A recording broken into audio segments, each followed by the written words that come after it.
Bonjour les amis, j'espère que vous allez bien. Donc comme j'en avais parlé, j'ai décidé, j'ai été inspirée à faire par saison un taroscope spécial vie sentimentale.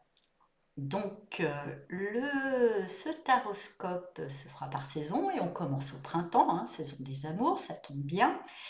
Et je vais vous expliquer un petit peu comment les choses se passent. Donc parce que même si c'est la même disposition là, du tarot par rapport au taroscope général, ça ne sera pas la même lecture, c'est pas la même organisation. Donc d'abord je sors la petite boîte, l'oracle du chakra du cœur, là, qui sera à peu près toujours un peu le même oracle, parce que j'ai celui-là pour l'instant. Si un jour il y en a un qui m'inspire, un autre qui m'inspire.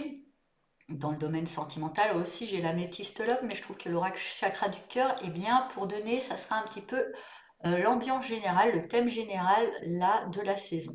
Ça sera ça. Ensuite, vu que c'est le printemps, j'ai choisi l'Ostara Tarot et j'ai disposé les cartes ainsi. Je vais vous expliquer. Sur cette colonne-là, c'est vous. Voilà, c'est sur cette colonne-là, c'est vous. Sur cette colonne, la dernière, celle-là, ça, c'est la personne qui fait partie de votre vie ou celle que vous avez dans le cœur. Pour les personnes célibataires, c'est peut-être plus le contexte extérieur. On va dire qu'est-ce qui se passe dans le contexte extérieur. Et dans la colonne du milieu, on a la relation, voilà, la relation entre moi et l'autre, ou la relation entre moi célibataire. Qu'est-ce que ça donne aussi comme situation? Qu'est-ce que ça va donner comme situation entre moi célibataire et le contexte qui se trouve en face de moi? Qu'est-ce que ça peut donner? Comme on est par saison et que les saisons font 3 mois, cette première ligne, ça sera un peu le premier mois, le deuxième mois et le troisième mois. Bien sûr, comme à chaque fois, ce taroscope ne parlera pas à tout le monde. Prenez que ce qui résonne en vous et laissez le reste de côté. Vous pouvez aussi consulter le taroscope de votre signe ascendant et lunaire pour avoir d'autres informations. Et comme on est dans le sentiment, vous pouvez aussi consulter le taroscope du signe dans lequel se trouve la planète Vénus dans votre thème astral. Voilà, donc on passe maintenant au tirage.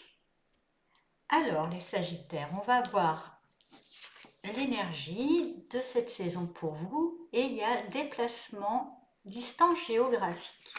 Donc déjà, certains Sagittaires ont peut-être des relations à distance, c'est pas forcément évident, ça fait un obstacle, c'est quand même un défi à relever, mais je ressens surtout pour les Sagittaires, c'est pas forcément géographique, il y a peut-être une notion d'être avec l'autre pas sur la même longueur d'onde, d'avoir l'impression qu'il y a un obstacle entre nous, d'être éloigné, d'être sur deux planètes différentes. Euh, et puis pour les célibataires, je dirais les Sagittaires célibataires, il y a,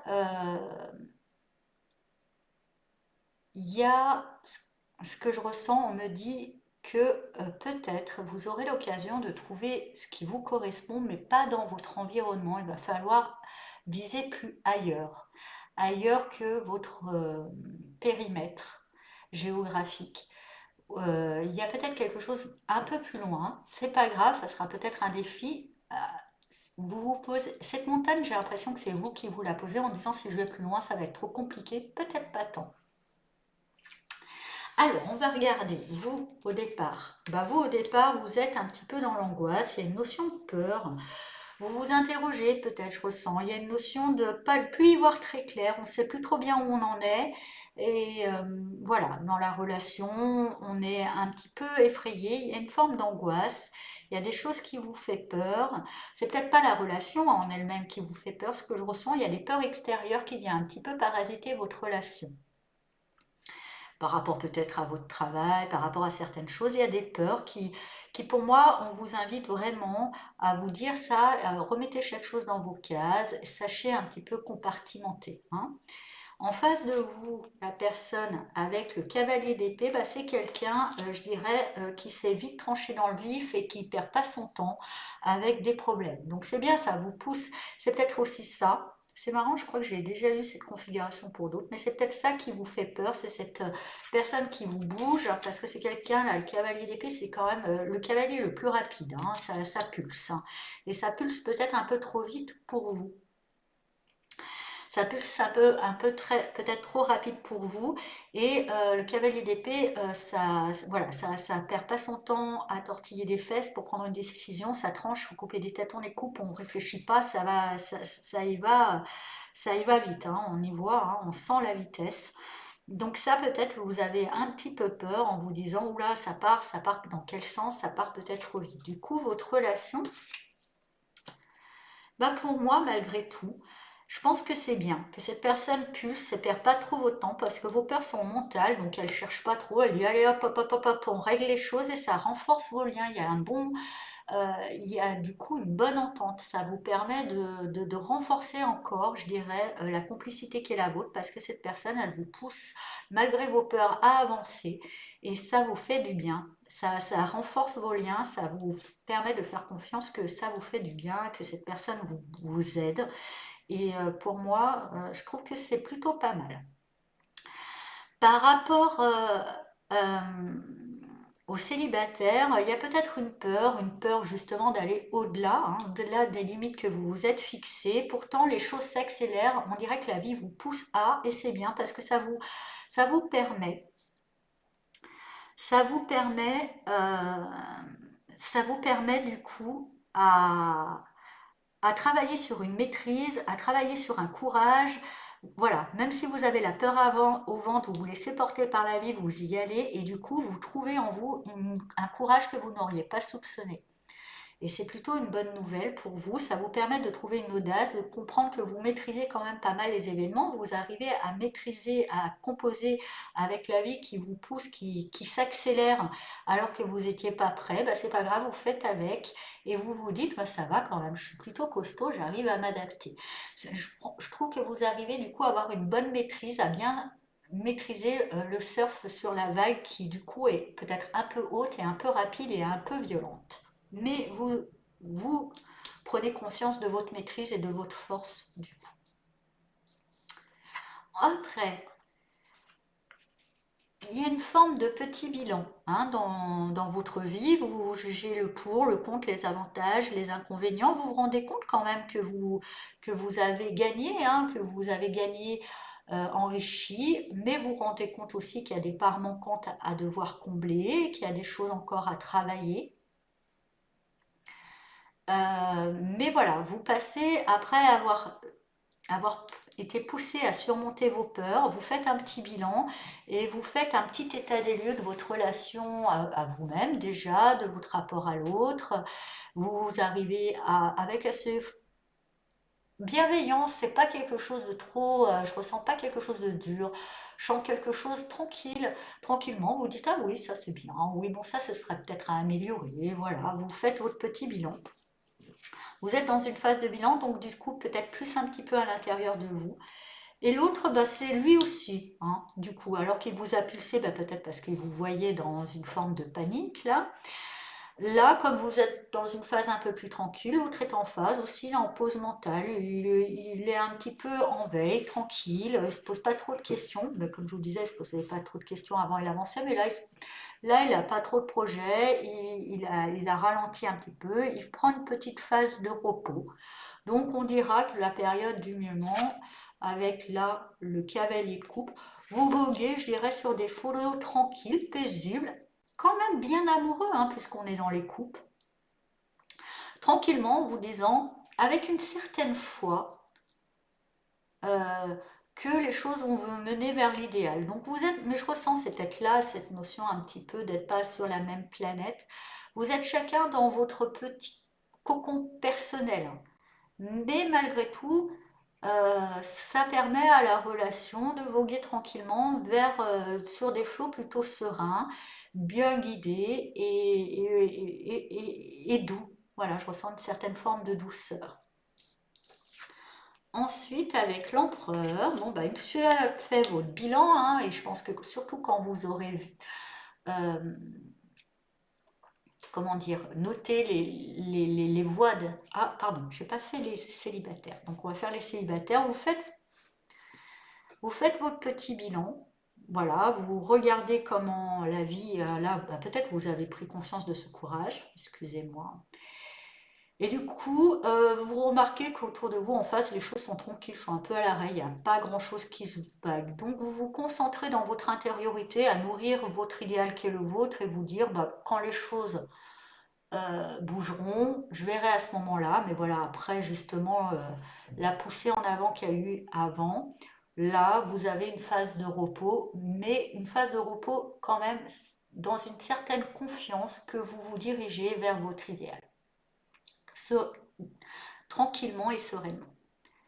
Donc ensuite, vous faites que vous avez fait votre petit bilan et que vous avez vu les pistes d'amélioration, vous prenez de manière stratégique et réfléchie et volontaire et conquérante le plan d'action, comment bah, continuer à avancer et surtout améliorer les voies d'amélioration que vous avez pu comprendre lors de votre bilan. Hein. Vous mettez vraiment un plan d'action.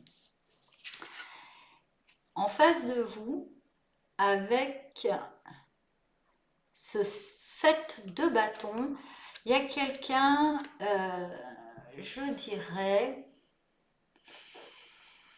dans les ressentis, voilà, qui a fait sa passe, sa- son moment de repos, qui était un petit peu tranquille et qui d'un coup euh, se met des challenges dans la vie, hein, qui est beaucoup challengé, qui a beaucoup d'obstacles à gravir, qui s'est mis peut-être, alors vous, il y a votre plan d'action, l'autre en face aussi, je dirais, mais j'ai l'impression que c'est beaucoup plus personnel que dans votre relation à vous.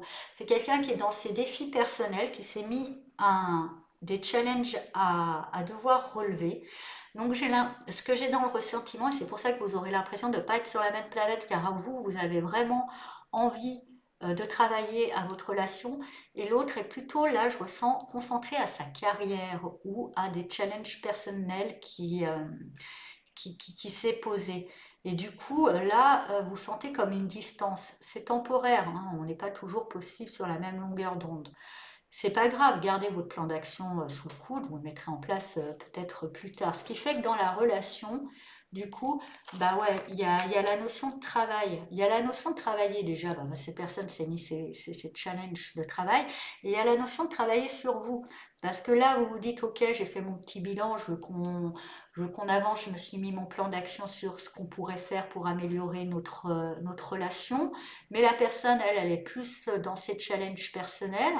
Il y a peut-être la mise en lumière, chacun, oui, il y a une prise de distance. Vous n'êtes pas sur la même planète actuellement, mais chacun peut-être justement, vous êtes appelé à travailler sur une part de vous, vous sur une certaine patience. Tout le monde n'est pas forcément obligé d'être au moment sur la même longueur de onde que vous, c'est pas grave.